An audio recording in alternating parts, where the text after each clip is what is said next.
कल उन्होंने जजेस पे जो हमलावर हुए, मैं आपको अगर आपकी इजाजत से सिर्फ एक वीडियो प्ले करवाता हूं थोड़ी सी, आप ये देखें, इनकी ये देखें कि जब जब कोई केस आता है, आप देखें जजेस के बारे में ये क्या कहते हैं, ये अदालतों के बारे में क्या कहते हैं। सुन ले जरा इसको, एक मिनट। इमरान खान को कहा कि इस सड़कों पे क्या मारे मेरे पास लेके आओ पिटीशन, मैं सुनूं। मॉनिटरिंग जज लगाया गया, वो कुछ मुकदमे के लिए लगाया था, लेकिन लगता है कि वो ताहयात मॉनिटरिंग जज लग गए हमारे। तहरीक इंसाफ सुप्रीम कोर्ट की रजिस्ट्री में दरखास्त लेकर गई। छुट्टी के दिन रात को रजिस्ट्रार घर से भागा आया, उसने कहा जी पिटीशन किधर है। तहरीक इंसाफ के लोगों ने कहा कि पिटीशन तो अभी तैयार नहीं है। उसने कहा हम यहाँ बैठे हैं, आप पिटीशन तैयार करें। इसी अदालत ने सदाकत और अमानत का सर्टिफिकेट दिया। कहाँ है आज वो सदाकत और अमानत का सर्टिफिकेट देने वाला? चेहरा दिखाने के काबिल नहीं है किसी को। जब बेल का फैसला होने वाला होता था, जेल में उस दिन खबर मिलती थी कि 3 हफ्तों के लिए बेंच डिसॉल्व हो गया, नया बेंच, या कोई जज छुट्टी पे चला जाता नहीं था, भेजा जाता। काजी फाइज साहब के मामले में माई लॉर्डशिप से ये पूछना चाहते हैं कि वो आपके ब्रदर जज थे ना, आपने क्या किया? तो जस्टिस अजमत सईद साहब जो है, उनको कौन नहीं जानता कि कितनी उन्होंने नेक नामी कमाई थी, और उन्होंने जिस तरह से पर्सनली ذاتی طور پہ اثر انداز ہو کر انہوں نے JIT بنوائی. انہوں نے واٹس ایپ کالز کی، منتخب وزیر اعظم کے خلاف سازش کی، اس میں وہ بہت بڑا اس کا حصہ تھے، اس سے کرتا دھرتا تھے.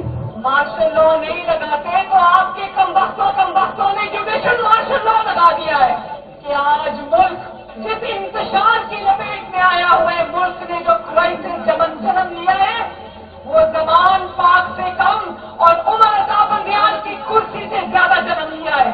ثاقب نثار کو تو پوری قوم جانتی ہے، لیکن آپ کا ثاقب نثار سے بڑا مجرم جو چھپ کے گھر میں بیٹھا، اس کا نام ہے جسٹس آصف سعید کوسا، اور مظاہر علی نقوی جس کے خلاف قبل کا کرپشن کا ریفرنس گیا ہوا ہے، لیکن اس پہ سانپ بن کے بیٹھے.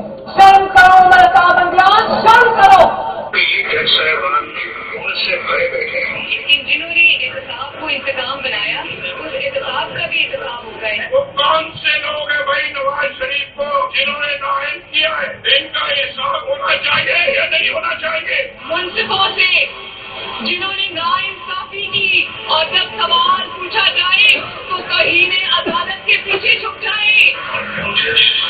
ہمارے خلاف اس طرح کے فیصلے نہیں، اور ہم سر تسلیم خان کر رہے ہیں. نواز شریف کو چیک نہیں کر، 5 لوگوں نے نواز شریف کو رسوا کر کے اس دفتر سے باہر نکال دیا. ہر کیس جس میں عمران خان کا فائدہ اور نقصان ہو، وہ 3 آدمی سننے کے بغیر کوئی نہیں ہے پاکستان. یہاں پشاور میں سارے فیصلے ایک ہی جج کرے گا. جیسا لگتا ہے کہ اس کا جج نہیں ہے، اسے پاری کا عمر ہو. موجودہ بینچ ہے، اس میں جو معزز جج صاحبان بیٹھے ہیں، ان جج صاحبان کا ہمارے متعلق جو ان کے حالات ہیں، ان سے بھی کوئی نہ واقف نہیں ہے، نہ ہم نہ واقف ہیں. اور اس کے بعد ہر وہ کیس جس کا فیصلہ ہمارے خلاف آنا ہو، اس بینچ کا جو ہے وہ وہی حصہ ہوتے ہیں. جب بینچ بنا تب سے لے کر آج تک کے فیصلے تک انصاف ہوتا ہوا نظر نہیں آ رہا.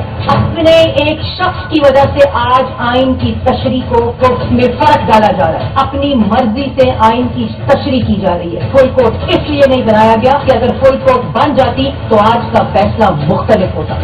آپ کی علم ہے کہ جس دن جو ہے وہ نواز شریف کو ڈسکوالیفائی کیا گیا تھا، بینچ میں بیٹھے بعد جج صاحبان کی فیملی جو اوپر گیلری میں بیٹھی تھی، اور انہوں نے وہاں پہ نعرے بلند کیے تھے، اور یہ چیزیں بعد میں میڈیا میں. اگر کچھ لوگ نئے جانکار نہیں ہوں گے، اگر اس کے سہولتکار پیچھے نہیں ہٹیں گے تو ہمیں بتا دیں ملک کون چلائے گا. ہمارے وزیر آباد کے کیس میں ایک لڑکا، وہ غریب ہے، صرف اس کا یہ قصور ہے، 2 مہینے اس کو ہفتے بیٹا میں رکھا گیا. اب گرفتاری ڈالی ہے ہفتہ پہلے. تب تو کسی نے نوٹس نہیں لیا تھا، تب تو نہیں کہا تھا کہ آئی جی اسلام آباد پیش ہوں، آئی جی پنجاب پیش ہوں. تب کون سی قیامت آ گئی ہے کہ دونوں آئی جی کو طلب کر لیا گیا؟ اداروں میں بیٹھے لوگ کیا گھوم کھلا رہے ہیں، کیا تماشا کر رہے ہیں، یہ دہشت گردی جس کو چھپایا جا رہا ہے. تو میں جو کہتا ہوں، میں ایک عوامی نمائندہ ہوں، میں نے کہا ہے شریف کا سنا دیں، شہباز شریف کا سنا دیں. کل پر دیکھیں آپ کے سامنے ہے، یہ آپ نے ان کو دیکھا ہے، ہم عدلیہ سے التماس کرتے ہیں کہ اگر ایسے حملے کیے جائیں گے तो वक्त से पहले इसका तदारुक किया जाए। तदारुक नहीं होगी, इलेक्शन करीब तर आता जाएगा तो आवाम किस तरफ चल पड़ेगी। हमारी सारी आवाम से उम्मीद दरख्वास्त है कि पुरअमन रहे, लेकिन अगर ऐसे इकदामात न किए गए तो मुल्क किस तरफ चल पड़ेगा। क्या तीसरी क़ुव्वतों को आने की इजाज़त दी जा रही है? क्या यह बेहतर नहीं है कि अदलिया इन सब चीज़ों का तदारुक करे?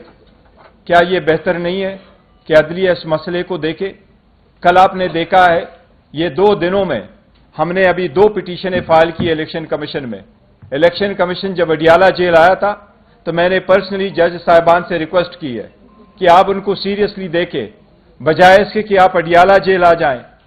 आप इंडियन इलेक्शन कमीशन के पैरवी करते हुए, उनसे उनके तकाबुल करते हुए आप काइंडली ग्राउंड पे रहे। आपके सामने ये पिटीशन हम फाइल कर चुके हैं।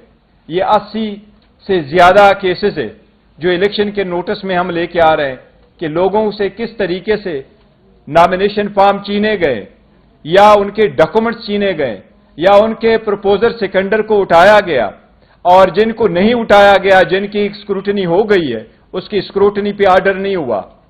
अगर आप औरतों की नॉमिनेशन फॉर्म से कोई गेम करते हो, यह भी एक रिक्वायरमेंट है 5% होना। हम अदलिया को अभी से बता रहे हैं कि यह एक बड़ी साजिश हो रही है। इतनी बड़ी पार्टी को पॉलिटिकल प्रोसेस से निकालना, यह डेमोक्रेसी को डिरेल करने की साजिश होगी। काइंडली इस पे नजर रखें और इसके तरह इकदामात करें। जिस तरीके से शाह महमूद कुरैशी साहब को रोका गया, जिस तरीके से उसको डील किया गया, जिस तरीके से उसको रात एक ठंडे कमरे में रखा गया, ये सारे इस पॉलिटिकल पार्टी को और इसकी लीडरशिप पे प्रेशर डाले और टेरराइज कराने के लिए सारी एक साजिश हो रही है। अदलिया से हम हमेशा से दरख्वास्त करते रहे हैं कि काइंडली एक ही तरीका हो सकता है, या अवाम खुद करें या अदलिया करेगी। हमारे अवाम से तो उम्मीद है, दरख्वास्त है कि वो पुरअमन रहे, लेकिन इनके बुनियादी हक से महरूम ना करे। इनके बुनियादी हक इस प्रोसेस में पार्टिसिपेट होने के लिए अदलिया से दरख्वास्त है कि इस मसले को देखे। ये बेट का मसला जरूरी है, इस इलेक्शन प्रोसेस में पार्टिसिपेट होना जरूरी है, इस इलेक्शन प्रोसेस का मुकम्मल होना जरूरी है। अगर सुप्रीम कोर्ट ने सोमोटो लिया है और इस बात को वर्सी कर रही है कि इलेक्शन 8 फरवरी हो, तो इसका हर स्टेप उस वक्त तक जब तक सारा final nomination of the return candidate नहीं हुआ हो, इस सब के लिए लाजिम है कि यह सुप्रीम कोर्ट अपने सुपरविजन में देख ले। आप सबका शुक्रिया। कोसा साहब कुछ कहना चाहेंगे तो? ठीक है, कोई बात नहीं। आप थोड़ा सा आ जाए। ठीक है, एक मिनट आप छोड़ दें। बिस्मिल्लाहिर्रहमानिर्रहीम। जिस तरह आप देख रही